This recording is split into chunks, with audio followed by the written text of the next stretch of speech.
Le stade de René Pleven de Cotonou a été le théâtre ce dimanche 5 janvier 2025 d'une rencontre intense entre Asvo et Aziza dans le cadre de la 15e journée de la Celtics League Pro. Bien que le public espérait un dénouement favorable pour l'une des deux formations, les 90 minutes de jeu se sont soldées par un score nul et vierge. La première mi-temps a été marquée par une nette domination d'Aziza FC. Les hommes de l'entraîneur ont multiplié les offensives, mettant à rude épreuve la défense d'Asvo. Cependant, le mythe défensif, dirigé par l'intraitable Timothée Akan, a tenu bon. Le défenseur central s'est illustré par des interventions décisives, empêchant à plusieurs reprises Aziza de concrétiser ses opportunités. Au retour des vestiaires, Asvo a inversé la tendance, prenant le contrôle des débats et menaçant à son tour la cage adverse. Malgré une pression accrue, les tentatives des attaquants d'Asvo n'ont pas trouvé le chemin des filets. À la fin de la rencontre, le fondé Utah Asvo, M. Michel, s'est exprimé. Le match a été difficile de tous côtés. Il faut noter que les arbitres ne sont pas présents sur le terrain, ce qui a un peu tué le match.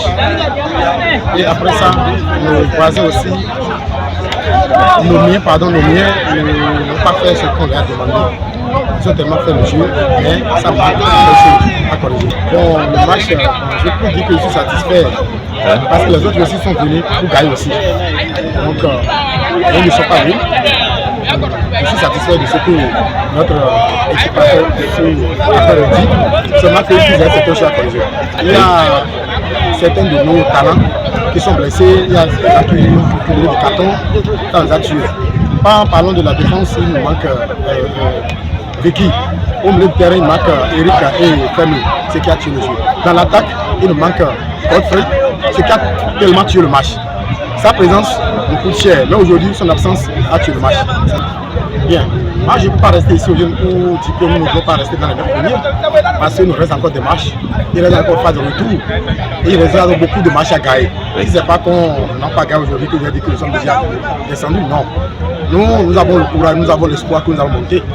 Donc, papa, oui c'est vrai, les 3 matchs qu'on vient de faire dans la présente nous a donné un match nul, bataille de points, c'est ce qui a un peu descendu l'équipe. Mais moi, parlons que je dirais que bon, si on gagne les 3 matchs, on aurait à 2 ou bien à 3e position comme ça. Mais hélas, donc on peut maintenant que nous allons battre le record ou bien nous allons battre le double d'efforts pour des matchs à venir. Le coach adjoint d'Asvo, M. Kapo Damien, a également partagé son analyse après le match. Écoutons-le. Bon, c'est une note de satisfaction d'abord parce que venir à l'extérieur chercher un point, c'est vrai qu'on cherchait les 3, mais bon, on peut dire qu'on est un peu satisfait, mais pas totalement, parce qu'on aurait quand même pu faire un jeu autrement que ce soir. Le jeu qu'on avait ce soir n'était pas trop à la hauteur de ce qu'on attendait. Bien sûr, en première partie, on a eu une désorganisation totale de notre jeu, ce que je n'ai pas compris.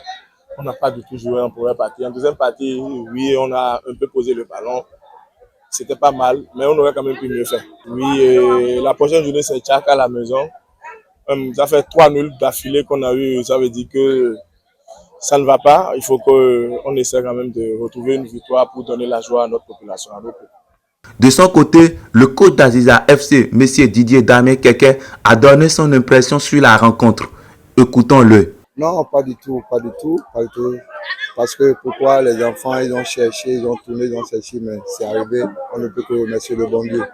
Oui, c'est des jeunes, non, c'est des jeunes, bon, ils n'arrivent pas tactiquement à comprendre ce qu'on leur dit et que moi je pense que petit à petit, comme c'est des jeunes, petit à petit, ils vont arriver que le football, c'est la tactique, rien que la tactique.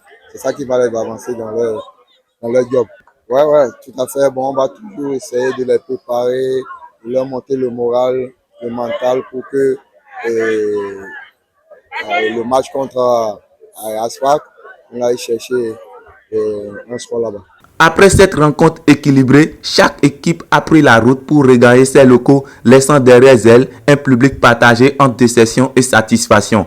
Ce duel confirme que la Celtics League Pro est un championnat disputé où chaque point compte pour atteindre les objectifs fixés. Nous vous rappelons qu'à l'occasion de la 16e journée de la Celtics League Pro, Asvo recevra sur son terrain Jeunesse Athlétique de Kétou le 12 janvier 2025 à 16h. Une confrontation qui s'annonce palpitante pour les supporters et les passionnés de football. Soyez au rendez-vous.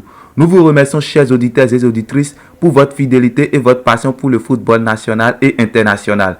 Continuez de nous suivre pour plus d'actualités et d'analyses sur vos équipes favorites.